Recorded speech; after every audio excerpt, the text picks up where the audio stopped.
Hello, my name is Jennifer Barkin, and I'm an associate professor of community medicine and obstetrics and gynecology at the Mercer University School of Medicine in Macon, Georgia. Our team would like to thank Developmental Medicine and Child Neurology for the opportunity to disseminate our research findings through this podcast. These results are now published in an article entitled "The Effects of Extreme Weather Events on Child Mood and Behavior" and are available in open access format. So why did we decide to examine this topic? Well, in many ways, the reasons are evident. As our planet continues to warm, extreme weather events, or EWEs, are becoming more frequent and severe. We see the impacts every single day.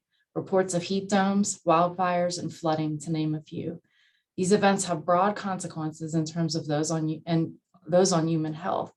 EWEs can cause injury, illness, death, and displacement, and all of these events have mental health ramifications. It's important to note that due to a lack of agency and several other factors, children are especially vulnerable to the effects of climate change and are expected to bear 88% of the burden in years to come. For all of these reasons, our team embarked upon a narrative literature review with the goal of synthesizing evidence across all types of EWEs. The goal was to highlight commonalities and novel but compelling findings throughout. Specifically, we sought to understand the psychological impacts of climate change on the child population across different types of weather events. In terms of methodology, the search procedure was fairly standard but rigorous. We canvassed PubMed, Embase, Web of Science, and PsycInfo for articles describing mental health impacts of disaster exposure on children. After multi-step vetting, we ended up with 70 articles that met criteria. After reviewing the evidence in its entirety, our team decided that the best way to relay the findings was across 5 topics: psychological symptoms and behavior, potential for long-term effects, protective factors, risk factors, and implications for screening and treatment.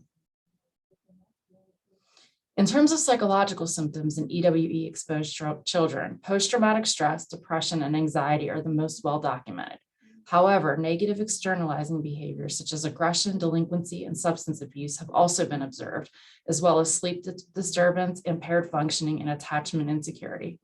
Diminished academic performance and diminished earning potential as an adult are also in the realm of possibility where individuals have been disaster exposed in childhood. We just mentioned diminished earning potential as an adult. This was seen at least in one study as being tied to disaster exposure. This brings to mind the larger question of what is the potential for long-term effects of disaster exposure? It turns out that several factors influence the risk for lingering impact, the first being the chronicity of the event. An example of chronic in this context would be repeat flooding or multiple hurricanes hitting the same region in the same year. Level of exposure also plays a major role in the road to recovery. That is, experiencing greater loss, injury, illness, death, or displacement as a result of the event is associated with prolonged negative mood symptoms. So what factors support recovery from an extreme weather event? Well, there are many. Social support, coping style, and one's capacity to reframe the situation as an opportunity for growth, known as post-traumatic growth, are all important. Also key is access to air conditioning and green space and caregiver support. Specifically, the child's caregiver or parent can play a huge role in supporting or impeding recovery. Children who've experienced a natural disaster without a caregiver present tend to fare worse than those who did. Now that we've discussed protective factors, we want to point out some key risk factors. There's some evidence that several sociodemographic variables play a role in recovery timeline. Specifically, older age, female gender, and lower socioeconomic status appear to confer greater risk for negative child mental health outcomes on average. Also problematic are intrusive rumination or rehashing of the event, significant exposure or loss, previous stressful life events, and exposure to interpersonal or community violence. Of note, the latter has been shown to disproportionately affect women and children. So now that we know the potential for serious mental health ramifications exists, what do we know about treatment? Consider this. While up to 71% of children report post-traumatic symptoms in the aftermath of disasters, only 5 to 33% access counseling.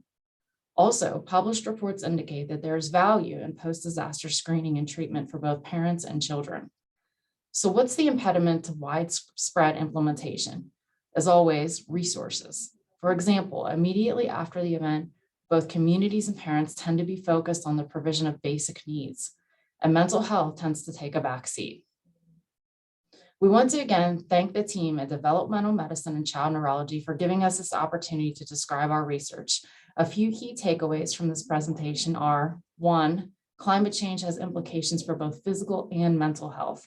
2, ramifications of exposure can be long-term, but are not necessarily, as children are also resilient.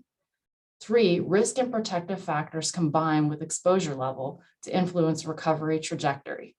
4, significant work remains in the area of post-disaster assessment and intervention. And finally, clinicians working with EWE-exposed children should be aware of the risk factors and potential mental health ramifications.